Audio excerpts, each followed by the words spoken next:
Good morning students, मेरा नाम सुष्मिता ओझा है। क्रैक पीसीएस में मैं आपका स्वागत करती हूँ। अगर आपको मेरा वीडियो अच्छा लगता है तो आप इसे लाइक कीजिए, सब्सक्राइब कीजिए और अपने फ्रेंड्स के साथ शेयर कीजिए। और कोई भी क्वेरी हो तो आप कमेंट बॉक्स में लिख सकते हैं। चलिए स्टार्ट करते हैं।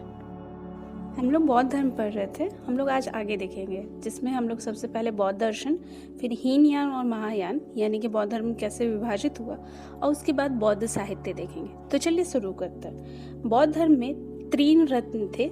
सबसे पहले अगर आपको बौद्ध धर्म लेना है तो सबसे पहला था बुद्ध, यानी गौतम बुद्ध की शरण में चल जाइए, और अभी तो वो है नहीं। और दूसरा था संघ, यानी कि आप मठ में जाकर के भी दीक्षा या शिक्षा जो भी है वो आप ले सकते हैं। और तीसरा था धम्म, यानी कि बौद्ध ग्रंथों को, मतलब बौद्ध धर्म के जो पुस्तकें हैं उन्हें अपने घर पे रख करके और उससे फॉलो कीजिए। ये क्या थे? ये थे त्रिरत्न, किसके? बौद्ध धर्म के। ठीक है।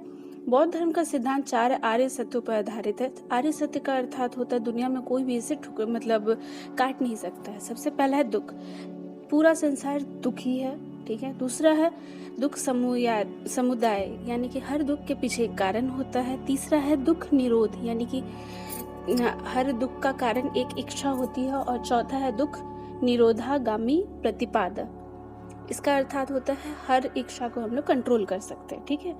दुख निरोधागामी प्रतिपादा को अष्टांगिक मार्ग कहा गया है, मतलब रोकने के लिए किसी भी इच्छा को 8 मार्ग दिए गए हैं बौद्ध धर्म में। बौद्ध धर्म के अष्टांगिक मार्ग हैं सम्यक दृष्टि, सम्यक संकलन, सम्यक वाणी, सम्यक कर्म, सम्यक आजीव, सम्यक व्यायाम, सम्यक स्मृति और सम्यक समाधि। ठीक है। बौद्ध धर्म के सिद्धांत मध्यम वर्गीय हैं, जैसे कि जैन धर्म के कठोर वर्गीय थे। उन लोग में आपको मतलब कठोर नियम पालन करना पड़ता था, लेकिन जैन धर्म में ऐसा, ये बौद्ध धर्म में ऐसा नहीं है। ये ना तो ज्यादा कठोर है और ना अति सरल है। ठीक है। गौतम बुद्ध ने अपना प्रथम उपदेश 5 ब्राह्मणों को दिया था। वो ब्राह्मण कौन कौन से थे? कौंडिन्य पहले ब्राह्मण थे, वप्पा दूसरे थे, भदिया तीसरे थे, अससगी चौथे थे और महामना 5वें थे। प्रथम उपदेश को धर्मचक्र परिवर्तन कहा गया, यानी कि जो उन्होंने पहला उपदेश दिया था सारनाथ में, ऋषिपट्टनम में, यानी कि तो वो पहला उपदेश जो था उसे धर्मचक्र परिवर्तन कहा गया। ठीक है। महात्मा बुद्ध के 2 प्रिय शिष्य थे। एक का नाम तो आप जानते हैं, जिनका नाम आनंद था, लेकिन दूसरा का नाम भी आप जान लीजिए, दूसरे थे उपाली। ठीक है। प्रथम बौद्ध भिक्षुणी, यानी कि पहली महिला जो बौद्ध भिक्षुणी बनी, वो उनकी मौसी थी गौतमी प्रजापति। ठीक है।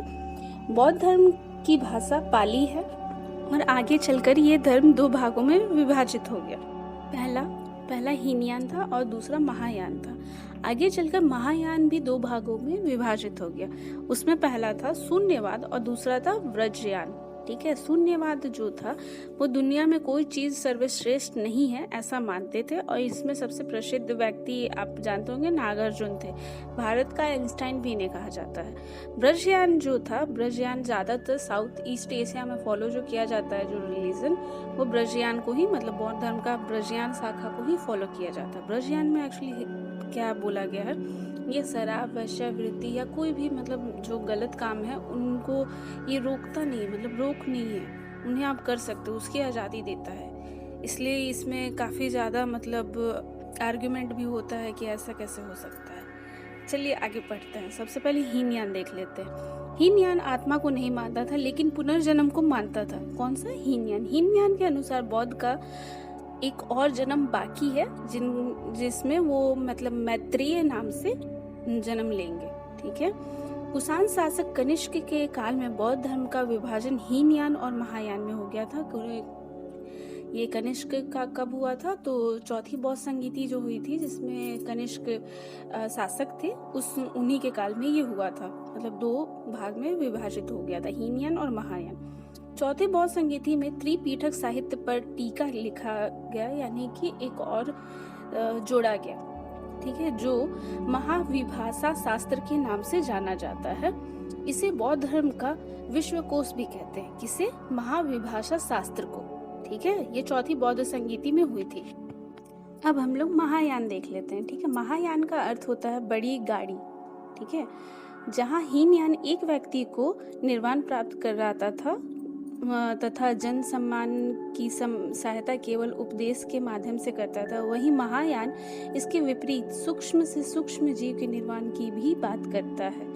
ठीक है, कौन करता है? तो महायान करता है। और इस जीव को निर्वाण प्राप्त करने हेतु बोधिसत्व की कल्पना की गई है। यह बोधिसत्व बुद्ध एवं प्रेम बांटने का कार्य करती है। ठीक है, चलिए आगे बढ़ते हैं। एक बोधिसत्व तब तक निर्वाण प्राप्त नहीं करेगा जब तक एक भी जीव पीड़ित हो अथवा एक भी व्यक्ति पुनर्जन्म शेष हो, मतलब किसी व्यक्ति का पुनर्जन्म शेष हो। अब हम लोग देख लेते हैं प्रमुख ग्रंथ कौन से थे, मतलब महायानियों के कुछ प्रमुख ग्रंथ थे, वो कौन कौन से थे। वैपुल्य सूत्र, इनमें बुद्ध के उपदेश दिए गए हैं। ललित विस्तार, इसमें भी बुद्ध के उपदेश दिए गए हैं। सुधर्म पुंडरीक, मतलब सुधर्म पुंडरीक, इसमें संवाद है किनके? बौद्ध धर्म के। उसके बाद है व्रज छेदिका, इसमें आत्मज्ञान संबंधित लिख है। ठीक है, महायानियों ने अपना सिद्धांत संस्कृत में लिखा है, मतलब इन्होंने अपना जितना भी सिद्धांत है वो संस्कृत भाषा में लिखा है, किंतु हीनयानों ने पाली भाषा का प्रयोग किया है।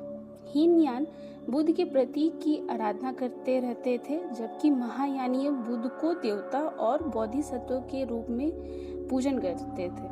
सर्वप्रथम बुद्ध की ही मूर्ति प्राप्त हुई है जिसका पूजा प्रारंभ हुआ था। पुष्यमित्र सुंग बौद्ध का कट्टर शत्रु था। बंगाल का गौड़ शासक शशांक, जो शिव का उपासक था, उसने उस बोधि वृक्ष, यानी जिसके नीचे गौतम बुद्ध को शिक्षा मिली थी, उस बोधि वृक्ष की बात हो रही है, को ही कटवा दिया था, जिसके नीचे गौतम बुद्ध को ज्ञान की प्राप्ति हुई थी। ठीक है, हुन शासक मिहिर कुल भी सौ के उपासक था, यानी शिव भगवान को मानता था। इससे भी बौद्ध भिक्षुओं को बहुत सताया। बौद्ध धर्म का पतन सबसे बड़ा कारण ब्राह्मण धर्म में चल रहा पुनर्सुध आंदोलन था, जो 9वीं सदी में शंकराचार्य द्वारा चलाया गया था। शंकराचार्य ने मठों का निर्माण कर पुनर्सुधार आंदोलन चलाया था। 12वीं सदी के अंत में बख्तियार खिलजी का बंगाल पर आक्रमण होता है और इससे 1202 ईस्वी के आसपास नालंदा विश्वविद्यालय पर आक्रमण किया और हजारों बौद्ध भिक्षुओं को मौत के घाट उतार दिया। और वहाँ के बौद्ध पुस्तकालय, यानी कि नालंदा में जो पुस्तकालय था, में भी आग लगा दी। इससे अधिकांश बौद्ध भिक्षु तिब्बत चले गए और भारत में बौद्ध धर्म का पतन हो गया। ये हम लोग आगे भी पढ़ेंगे जब हम लोग बख्तियार खिलजी के टाइम 1202 ईस्वी के आसपास आएंगे तब। चलिए अब हम लोग बौद्ध साहित्य देख लेते हैं जल्दी से। बौद्ध साहित्य त्रिपीठक कहलाते हैं। सुत्त पीठक, विनय पीठक और अभिधम्म पीठक। पीठक का अर्थ होता है, मतलब त्रिपीठक का मतलब होता है 3 पिटारा। ठीक है, सबसे पहले विनय पीठक। विनय शब्द वी प्लस नय से बना है। वी का अर्थ होता है विशेष और नया का मतलब होता है आचरण। विनय पीठक का अर्थ है वैसा नियम जिसका आचरण बौद्ध भिक्षुओं को करना चाहिए। सुत्त पीठक का होता है, सुत्त पीठक में गौतम बुद्ध के उपदेशों का संग्रह है। सुत्त पीठक 5 भागों में निकायों में विभाजित है। दीर्घ नियम मतलब 5 भागों में विभाजित है। सबसे पहला है दीर्घ नियम, मंझिम नियम, अंगुत्तर निकाय, संयुक्त निकाय और खुदत निकाय। और तीसरा जो है वो अभिधम्म पीठक है। इसमें बुद्ध के गुण दर्शन एवं मनोविज्ञान है। इसका एक भाग कथावत्य है, जिसमें तृतीय बौद्ध संगीति से जोड़ा गया है। इसके अलावा मिलिंद पन्नो हीनयान से संबंधित बौद्ध ग्रंथ है, जो नागसेन नामक भिक्षु के द्वारा हिंद यूनानी शासक मिनार्ड के प्रश्नों का उत्तर संग्रह है। अन्य बौद्ध साहित्यों की तरह यह भी पाली भाषा में लिखा गया है। इसके अलावा दीपवंश, महावंश, चूलवंश भी बौद्ध ग्रंथ है, जिसका संकलन श्रीलंका में हुआ था। ये भी क्वेश्चन आता है, श्रीलंका में बौद्ध साहित्य, कौन से बौद्ध साहित्य का संकलन हुआ था? तो दीप वंश, महावंश और चूल वंश का। ठीक है, ये याद रखिएगा। अब बौद्ध धर्म हमारा समाप्त हो गया। अब बाकी जितने भी धर्म बचे हुए हम लोग नेक्स्ट क्लास में देख लेंगे। ठीक है, अगर आपको मेरा वीडियो अच्छा लगता है तो आप मुझे लाइक कर सकते हो, सब्सक्राइब कर सकते हो और अपने फ्रेंड्स के साथ शेयर कर सकते हो। अगर आपको कोई भी डाउट है तो आप कमेंट सेक्शन में लिख सकते हो। Thank you.